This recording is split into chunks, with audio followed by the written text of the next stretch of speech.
The McAlvany Weekly Commentary, covering monetary, economic, and geopolitical news events. That's the choice that's coming. There will be a revolution. We will go either in the direction of the American Revolution or the French Revolution, which has always been called the Reign of Terror, and quite logically so. And I really think that's going to be the choice we're going to run into. And if we don't revive what the early Americans knew, we're going to go in the direction of the French Revolution. Now here are Kevin Orrick and David McAlvany.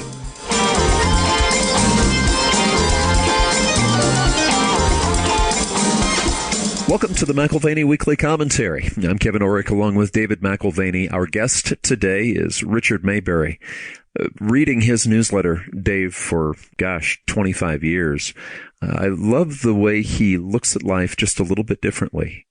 We all feel the elephant from our own perspective, but almost always, when I listen to Richard Maybury talk, he'll bring up one or two points that I find myself repeating to other people to simplify a very complex situation. Right. And there's no doubt. I mean, he comes from the vantage point of perhaps libertarian isolationism, but he, with that, brings a unique perspective. Why are we doing what we're doing? Where should we actually be spending money, as opposed to being or feeling compelled to do the things that we're doing, running deficits that we're running, et cetera, et cetera? Are the commitments that we've made actually necessary, actually beneficial, or do they ultimately put our children's children in harm's way?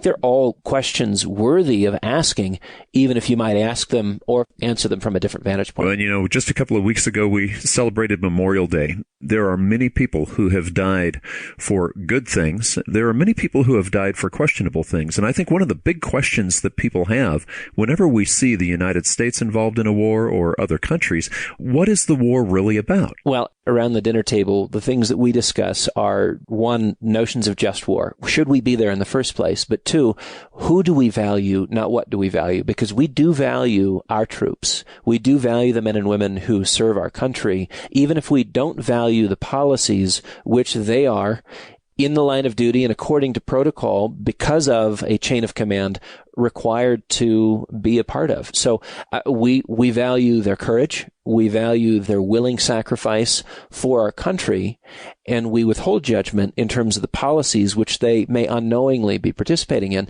And, that's certainly something that Richard has direct experience of, being a part of a special ops group in the 1960s, doing things that in retrospect he would, of his own interaction and participation, be critical of. One of the things that I really appreciate about Richard is his focus on liberty. And I think one of the questions that surfaces over and over again when we get to Memorial Day as a family is, what was the most important conflict we were ever involved in as a country? And the answer in our family is the conflict with the British. In 1776, had we not fought for that, everything else would be moot. And it was a fight based on principles. It was based on an ideal of freedom, and it defined itself very differently than subsequent conflicts, where you could say we've involved ourselves in various conflicts for opportunity or for some sense of our place in the world, which may or may not be justifiable. So sort of the clearest cause and the clearest point of gratefulness for us as a family goes back to the revolution. And it's interesting because that really is, if you dig deep with Richard, you find that liberty is something that's incredibly important to him. Well, Richard, there are shifts constantly taking place in public policy, in international relations, and in business and investment opportunities. And I'm curious, as you survey all of the shifts currently taking place, which are the least obvious shifts, and which are the most concerning to you? Well, let's see. I would say the least obvious is one that I covered in the May issue of Early Warning Report, and it's the fact that Americans and practically no one else understand that what's going on in the world with all these wars that are breaking out all over the place is what has been going on for probably 3 centuries or so. The Industrial Revolution broke out first in England, then it spread to the U.S. and to the rest of Europe. And the governments of England, the rest of Europe, and the U.S. just went on a rampage around the world with these new weapons that the Industrial Revolution provided them with, and they conquered almost the entire world. Only Japan, Thailand, Iran, Afghanistan, and parts of China escaped from this worldwide conquest. And what people don't understand is that it's still going on. In the United States, the native peoples that were conquered, which are the American Indians, got mostly wiped out, and the ones that were left were completely conquered. But that's not the case in the rest of the world. The native peoples in any given geographic area very often are still there, still fighting the governments either directly of the U.S. and Europe or the puppet regimes that were established by Washington and the other governments in Europe. And I think practically every war in the world going on today, and there are more than 40 of them, that's what they are all about, is these established regimes trying to keep control over the native people. And by the native people, the Sunnis, the Shiites, Islamic State, it's just all over the world. When I was in the 605th Special Operations Squadron for the Air Force in the 1960s, we were in Guatemala helping the Guatemalan government kill Mayan Indians. Those Indians were still fighting the same way the Sioux and the Cheyenne and the Apaches were fighting the U.S. government back in the 1800s. The Mayan Indians were still fighting the Guatemalan government, and Washington had put us in there to help subdue the Mayan Indians. And that is still the main thing that's going on around the world. It's still the Indian wars on practically every continent, and that's what these wars are all about at bottom. There are some exceptions, but that's the basic paradigm or model for the whole geopolitical system around the world right now. Is these countries that got the Industrial Revolution first are still trying to dominate the native peoples who didn't get the Industrial Revolution first. So it's a helpful contrast, a world full of imperial intentions, native peoples more or less minding their own business, and then sort of the historical conflicts, you would argue, for the last several thousand years, where you've got the imperially minded trying to not only push the outer boundaries of influence and control, but also seeking resource aggregation, really at the expense of the folks who control those resources in the first place. And I'm going to be in South Africa next month, and I appreciate your framing the issue that way, because the conflict that you describe as between sort of a quote-unquote Roman imperial against native interests sheds an interesting light on the Zulu and the Xhosa and the conflicts that were taking place in the 80s and 90s around apartheid. I mean, you've got the vestiges of Cecil Rhodes showing up in the apartheid regime. You also have the communist influences with the Southwest Africa People's Organization, the ANC, and those organizations politically taking advantage of what was a natural inclination of the native peoples to fight and throw off what was an oppressive experience. And I guess I've always seen more of the communist influence in that area as opposed to the communists taking advantage of something that was already there latent, which is natural to just about everyone on the planet, a desire for freedom and peace on their own terms. Yeah, that's a good point. You're bringing up the communists. Now, when I was in Central America at the orders of the U.S. government helping kill these Indians, we were told that we were doing it to protect the people against communism. And I was young. I didn't know anything about geopolitics then. I believed it all. But, over the years, I've studied what I had been involved in, and I've come to realize that the communists didn't start these conflicts around the world. They just took advantage of them, as you say. The people, let's say the Mayan Indians, they needed help from someplace in order to fight off the Guatemalan government, which had been established by the Spanish government.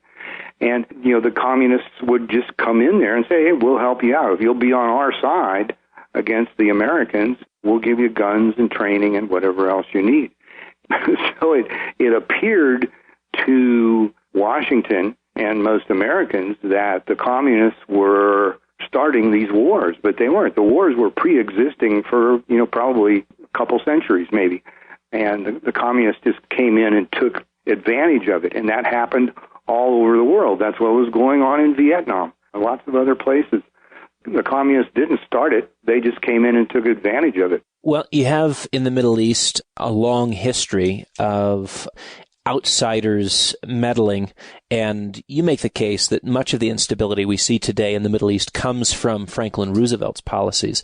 Maybe you could expand on that, and I would ask, would you also include, along with Franklin Roosevelt's policies, perhaps policies directed from London and Paris in the 19th and 20th centuries? Oh, absolutely. I would include them, no doubt about it. What happened is in the 1940s, the Saudi family, tribe, whatever you want to call it, clan, were still trying to consolidate their power over the rest of the tribes on the Arabian Peninsula. And Roosevelt contacted them and said, how would you like a little help? If you'll be on our side, we'll help you out, and you can go ahead and wipe out these other tribes if you want. We'll give you the means to do it. And the Saudi tribe said, yeah, that's a great idea.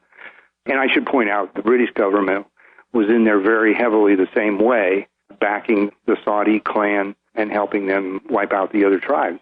So the Saudis did it, and they took over almost all the Arabian Peninsula and changed the name from Arabia to Saudi Arabia. It was as if somebody named Jones had taken over Texas and renamed it Jones, Texas. And that's what Saudi Arabia is today. It's still that tribe trying to keep control of the Arabian Peninsula, which contains all that oil.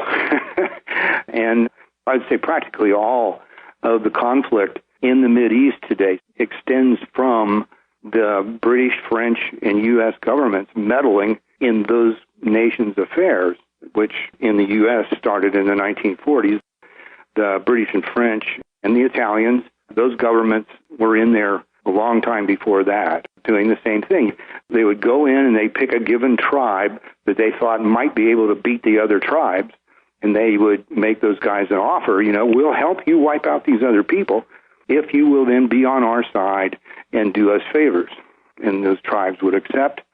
And the wars that you're seeing today are the descendants of those arrangements that were made in the early 20th century and 19th century. Why do you think U.S. foreign policy has favored the Arabian Peninsula and the Saudis over Iran and the Persians with a long and illustrious history? And do you think that's changing in any way? Could be changing. I think Obama, far be it from me to say anything good about him, but, you got to give the devil his due.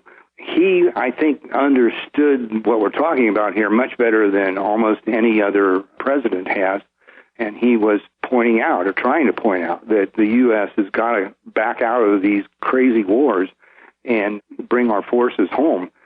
Well, I don't think that's going to last very long. I mean, he pretty much has been beaten down on that already. But the essential point is that the U.S. and the European governments stay mixed up in those areas, and I don't see any end to it at all. I think it's going to go on probably for the rest of this century. That's one of the reasons that in Early Warning Report I recommend defense stocks, because I can't see anything but big profits for the defense companies for the rest of this century, because Washington keeps meddling in these other countries, and the U.S. politicians are so stupid about other countries. They treat everything like it's a Hollywood movie, good guys against bad guys, and they can't get it through their heads that in practically every case in the world where you find a war, it's not good guys against bad guys, it's bad guys against bad guys. And the U.S. walks in there and just takes sides. Sometimes they take both sides. They arm both sides, believe it or not. That's going on in Iraq right now. They arm both sides. I mean, it's just absolutely ludicrous how simplistic their thinking is about other cultures. Well, the nature of warfare has changed from conventional to non-conventional over the last 20 years. Now, curiously, in the last 3 years, you have ISIS, which has gained access to conventional weapons. What do you foresee as the battlegrounds of the next decade? I don't think there's going to be a particular battleground. I think just that these wars are going to continue spreading. And the main reason for that is technology. The cost of weapons is just falling precipitously. I mean, the day was that a machine gun cost a fortune. Only governments could buy machine guns. And now you can get the tools to make a machine gun over at Sears and actually make a good machine gun in your garage. So it's getting to the point where these native tribes that have been just beaten to a pulp for centuries are finally getting the weapons that enable them to shoot back in a very effective way.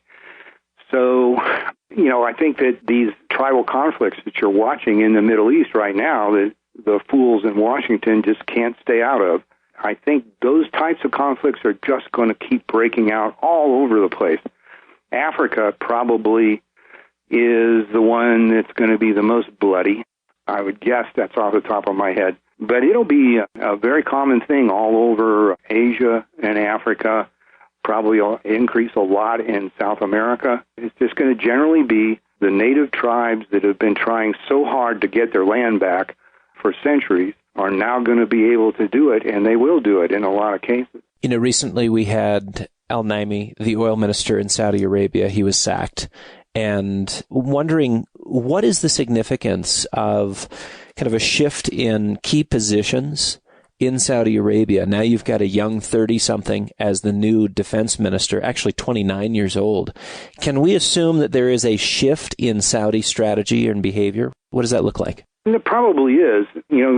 So much goes on in the world behind closed doors when it comes to government.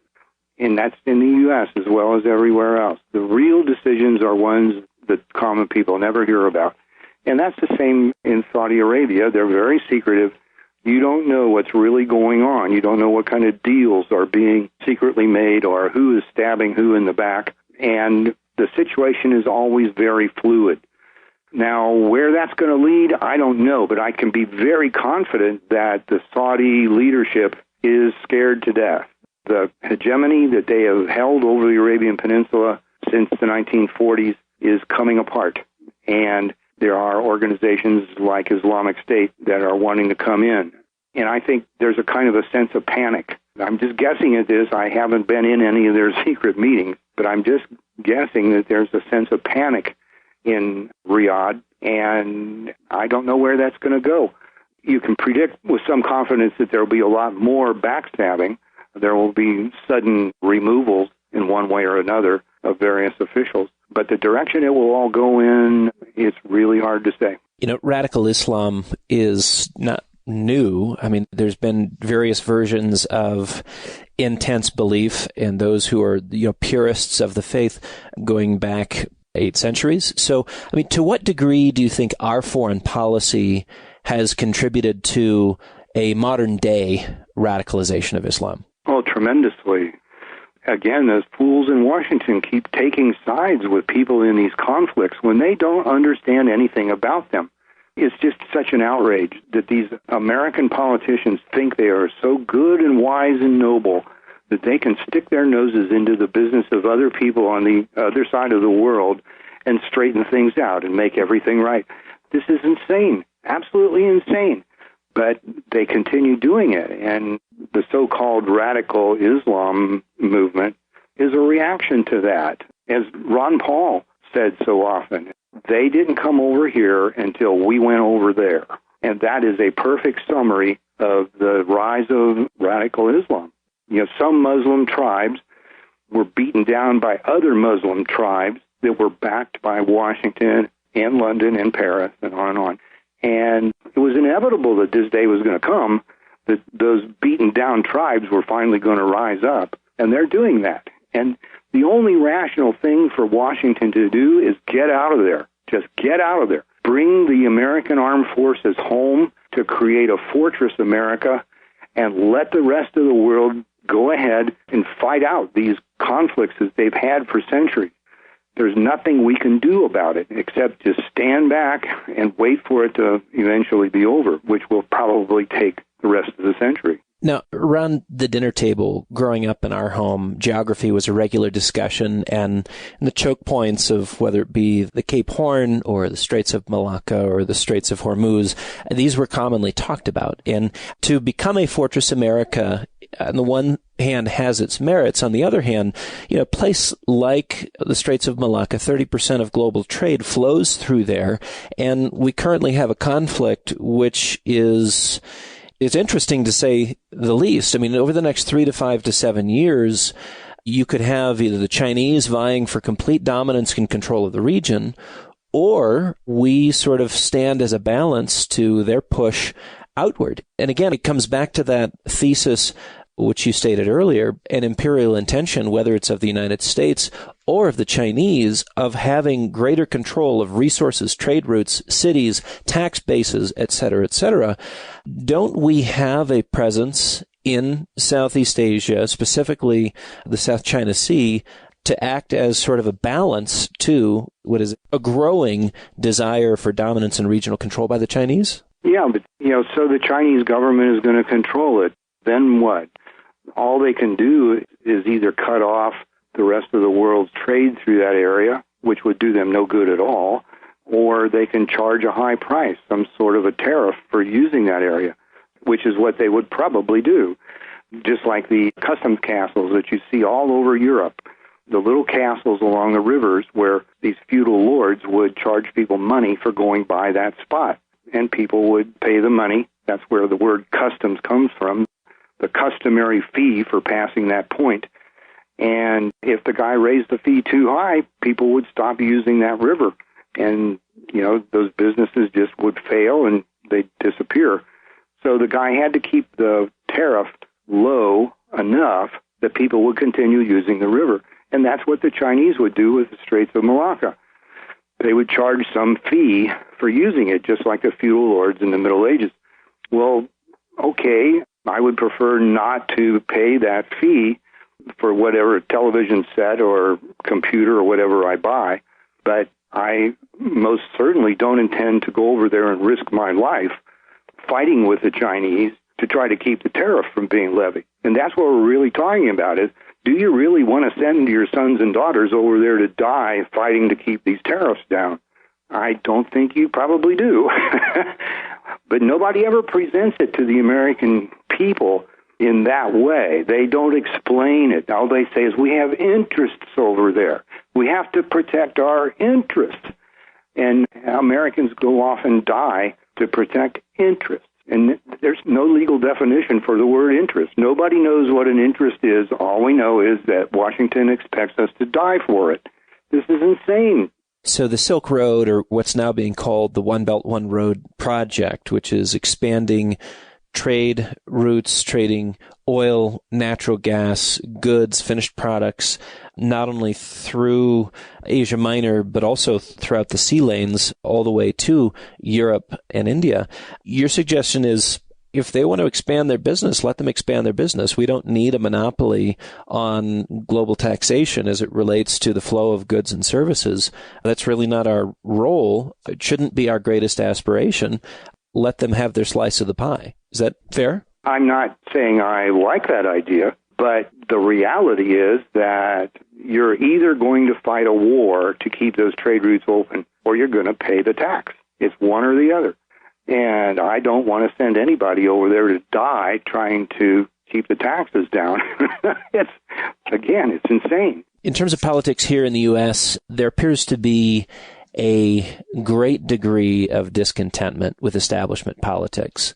As you look at this year's political fracas, what are the issues that you see in play amongst the Democrats and Republicans? Speaking realistically, I don't know that there are any.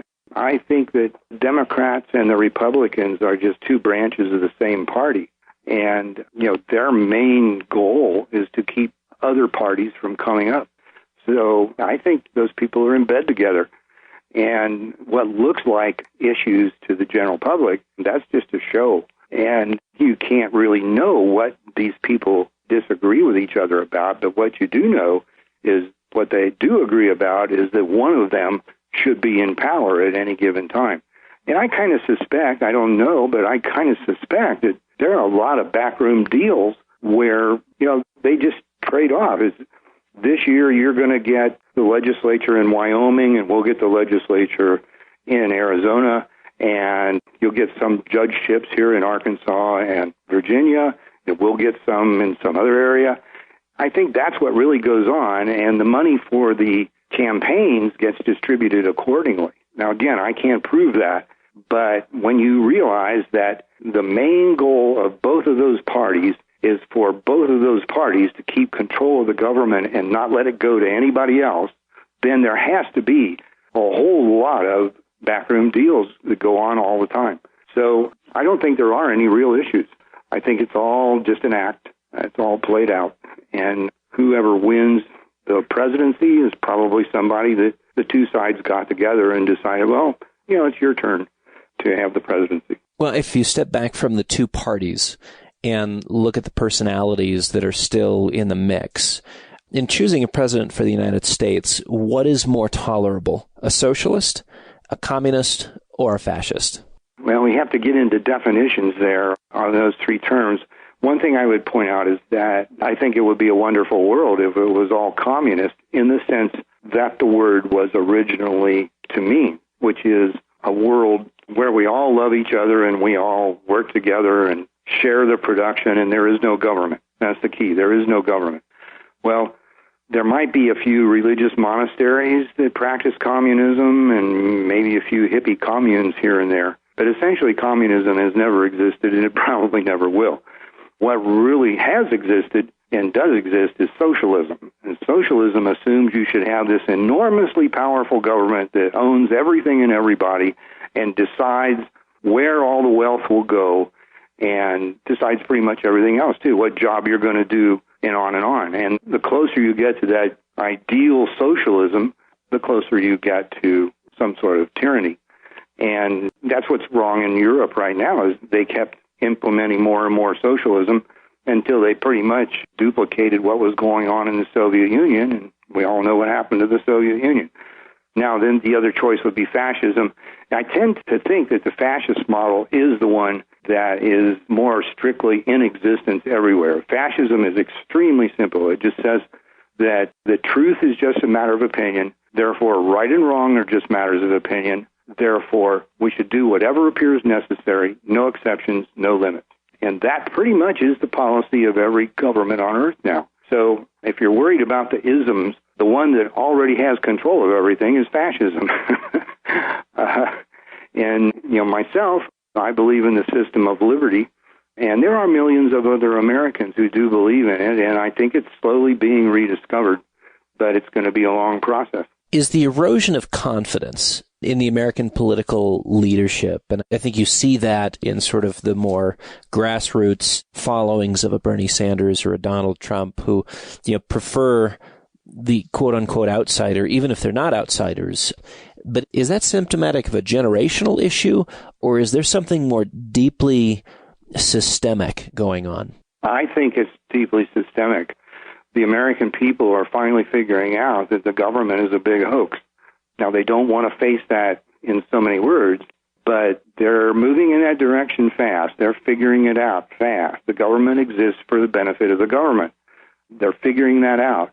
And the popularity of Bernie Sanders and Donald Trump, who both are anti-government sales pitches, I think it's due to that.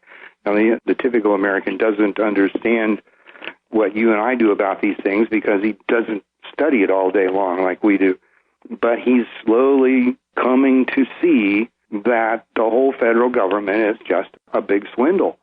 And, that, in my mind, almost certainly has to lead to some kind of a revolution. And I think some part of that revolution is going to be violent. That does not mean that there are going to be riots or gunfights in your backyard, but I would not want to live in the central part of Washington, D.C., for instance. I think that area is going to be a big mess sometime in the not-too-distant future. Well, so each time we come around to this political cycle, politicians promise the sun, moon, and stars. 6, 12, 18, maybe even 24 months later, the electorate either has lost interest and doesn't care that it was only empty rhetoric, or there are a few people that say, we've been lied to yet again, and maybe that's the sort of the birth of this cynicism we see and distrust we see for the Democrats and Republicans alike. And I wonder if we don't have now a very unique backdrop for disappointment, where whoever wins in November In year 2 or 3 or 4, we see a different kind of social and political volatility because they thought that they were buying less of a swindle. As you say, maybe that's all we have on offer is swindle A, swindle B, swindle C. But they thought they were voting for the lesser of two evils, and yet with great hope that it would be different this time. Again, if there's something deeply systemic about, as you say, people seeing that government is a big hoax, aren't we also setting ourselves up for even greater disappointment because we now have an electorate that has greater expectations coming into this election than they have had in past elections? Yeah, that's a good point. And I think I wrote about that in the May issue again, or touched on it at least. People voting for Sanders and for Trump, they have hope. They think if their guy is elected, that something important really is going to happen. I mean, you can't dismiss the possibility, but I think the probability is practically microscopic. For one thing, the president is just one man, and the bureaucracy is millions, and the bureaucracy is not going to cooperate unless whatever the president proposes leads to more bureaucracy. That's the main goal of the government, is to grow, to get the promotions and the pay raises that come from each bureaucracy getting bigger. And they're going to fight anything that might result in the shrinkage of the government. So it's a very unrealistic thing to have hope here, at least in this election. The day will come when the economy will just collapse like Europe's is in the process of doing now, and then you'll have a revolution, and then you've got a chance for a really definite, true change. But not now. The bureaucracy will stop it. Okay, so number one, we have a transition on the horizon. Maybe 2017, 2018 could see economic and financial fireworks. Feel free to comment on that. But this notion that in the context of collapse, we revert to the good and not the bad, I wonder if we didn't have quite the opposite during, the collapse in Germany. Not only were the Germans dealing with the consequences of the Treaty of Versailles, but then a spry, outspoken, young firebrand of a leader steps in and says, I'm going to return us to greatness. We need to be great again. And people responded to the rhetoric. And what ended up being a quote-unquote salvation for the German people was a nightmare for the world. What leads you to believe that when the ball hits, it bounces in the right versus the wrong direction? I don't have any particular conviction that will go in the right direction. If going in the direction of Nazi Germany is a definite possibility. What I'm saying is that the wise thing to do is to acknowledge that it's practically inevitable that there's going to be some sort of economic collapse, and that will lead to a revolution. And so we should be planning right now to teach people the principles they need to have to go in the correct direction during the revolution, as happened in 1776. The American people had the right background in the system of liberty, and they went in the right direction. When it was all over with, you wound up with not a perfect country, but one that was probably the best or one of the best ever seen on earth. And if we can revive that heritage, the understanding that the typical American had, especially of the old British common law, the principles of the old British common law, that the typical American understood back then, if we can revive that, then when the revolution comes, we have a good chance to go in the right direction. So without building on the intellectual foundations of 1776, you may inevitably veer towards 1796. Yes, that's right, the French Revolution. I think, actually, I'm glad you brought that up. To me, that's the choice that's coming. There will be a revolution, and we will go either in the direction of the American Revolution or the French Revolution, which has always been called the Reign of Terror, and quite logically so. And I really think that's going to be the choice we're going to run into. And if we don't revive what the early Americans knew, we're going to go in the direction of the French Revolution. Well, I know you're out of time, and perhaps that's the wrong place to ask the question about velocity. But is not velocity and an increase in velocity just an indication of people losing confidence in the currency of the realm? Yes, absolutely. Velocity is the speed at which money changes hands. And as velocity increases, that's a sign that they are losing confidence that the money will retain value. Like playing a game of hot potato. That's one of the indicators that I watch in early warning report is velocity. I think there's a big jump in velocity coming, and I'm watching for it, and it could be the thing that triggers off the big economic catastrophe that will lead to the revolution. I would encourage everyone to get a copy of the last several issues of the early warning report.